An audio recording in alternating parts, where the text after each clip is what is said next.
Hi, I'm Marty Cohn, and this is Brattleboro Community Television's Meet the Candidates 2022. This series affords you an opportunity to hear from folks running for elected office.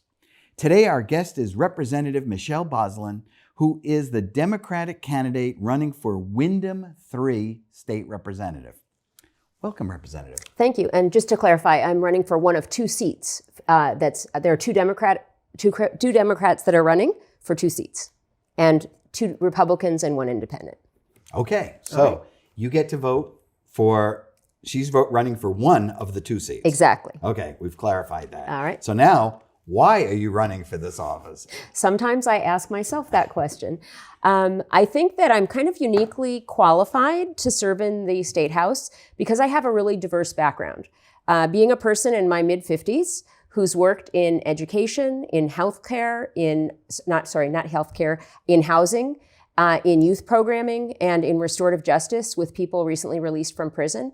I have a really diverse background that I think makes me somewhat suited to dabbling in the many different types of subjects we have to consider and make policies for in the State House. All right. Well, so just as you mentioned, there are other people running for this office.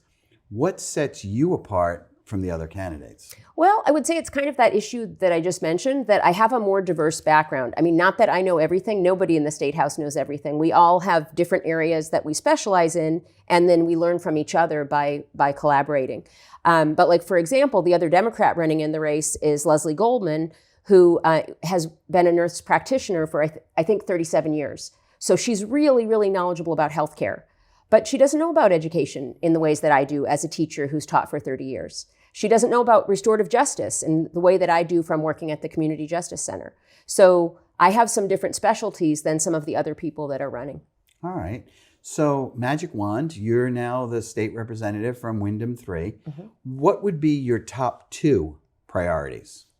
Okay. The top two priorities that I would like to work on in the next biennium would include issues that are related to youth and families, and particularly issues that are related to making safe environments in schools.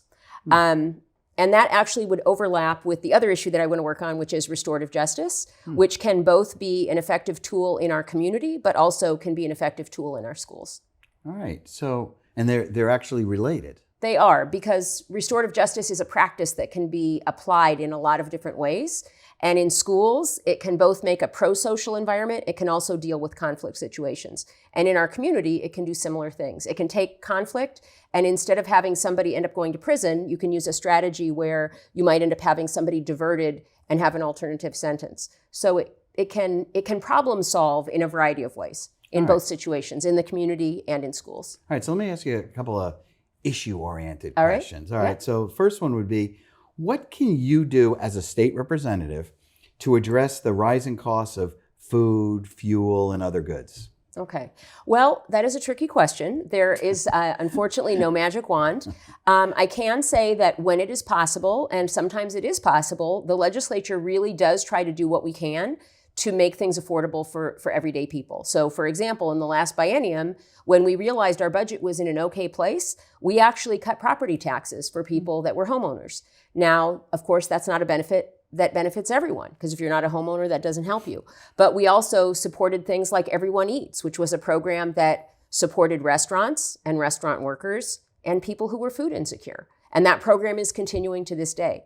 Now, that's not going to meet the needs of everyone, but is it going to meet the needs of many people? Yes. And is it helping? Yes. We have programs like Food Connects, where we can support local farmers connecting with schools and having better quality food for our schools. And then going along with that, we can continue, and I actually should have put this in my top two, universal school meals for our kids in schools, which we extended last year by 1 year. But my hope is that we can continue to provide without cost to families, universal school meals on a permanent basis for the students in Vermont. Okay, that's important stuff. All right, so again, something that's probably related to all of this. What can you do to help address the housing crisis in Vermont? That is a question that could have many answers, and there are many solutions, although none of them are quick. So one of the things that we need to do is make more housing, more affordable housing, but also more mixed usage housing. So for example, people are exploring right now the possibility of taking the old Winston Prouty campus and transitioning that into potentially up to 300 units of housing. That would be amazing. That would put 300 new housing options on the market that are not here right now. And that would be extraordinarily valuable.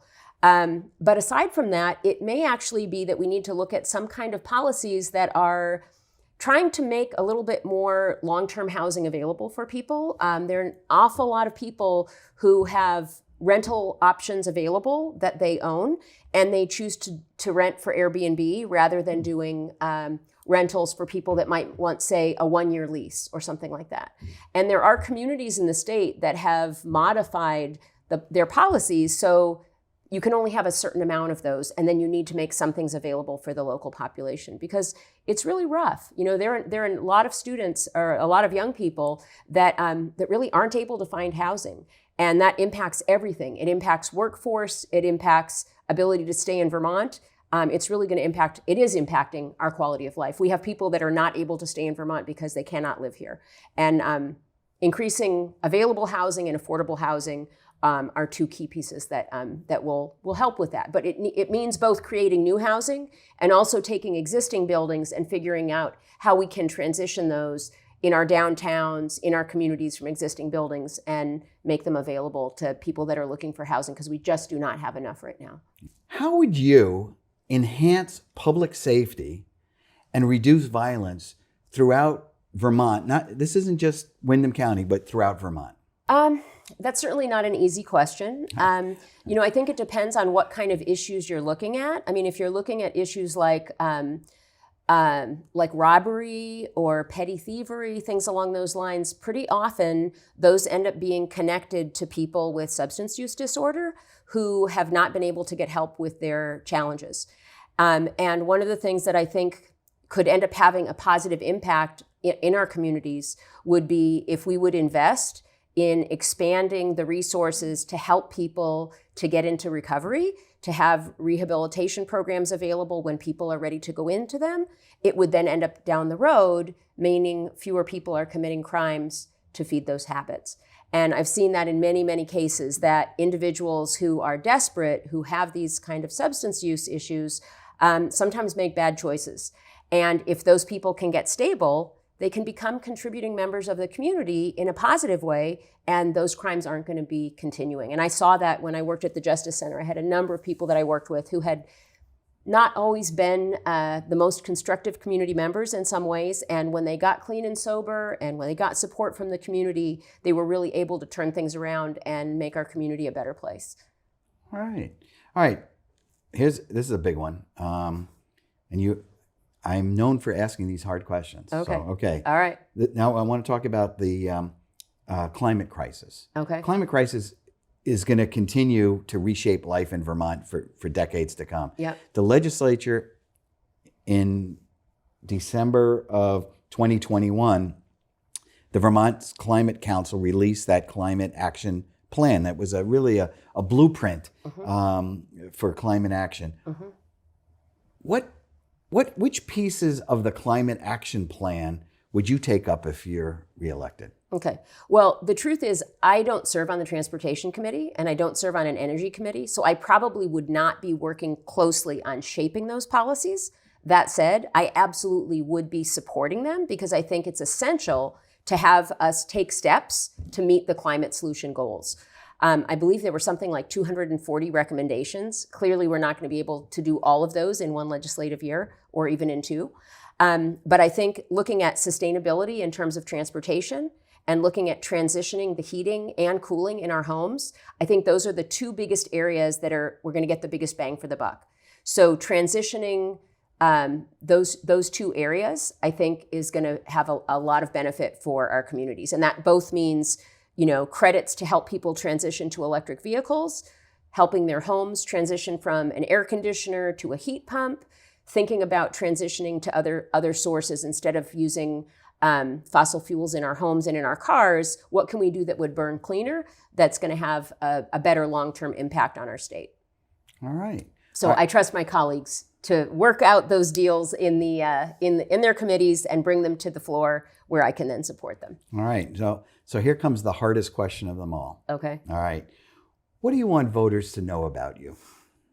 Okay, I don't know if it's that hard of a question, but right, thank you. I guess I would just say I would like voters to know that I am a person who has a background in education and human services. I've spent a long time working in supporting people with mental health challenges and also supporting young people to both realize and develop their voice. And if you put all those things together, I'm a person who can really work to make change with the next generation and also work to support people who have had challenges to transition and move in a better direction. And that's a lot of people. It's not everybody, but it's a lot of people. And so I'm very accessible. I like people. I'm a people person. So it was very hard for me to be elected in a COVID election where everything was on Zoom and I didn't get to meet people.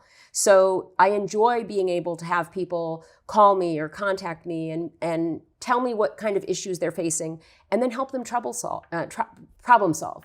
I was a case manager for a lot of years. I'm used to taking a challenging situation, looking at the resources I know and trying to help fix the solution. And at this point, I know more resources. I know where to send people. I don't always solve people's problems, but I can connect them with the right resource to somebody who might be able to support them. And that's really satisfying to be able to do that. Fantastic. Representative Michelle Bos-Lun, Democratic candidate for Windham 3 State Representative. Thanks for being on the show. Thank you so much. You can learn more by visiting the campaign website at www.michelleforvt.com. michelleforvt.com. The general election is Tuesday, November 8th. Remember, you can vote early in person. You can vote absentee by mail. You can vote absentee hand-delivered on Election Day. Whichever way works for you, please vote. Thanks for watching Meet the Candidates 2022. I'm Marty Cohn. Stay healthy.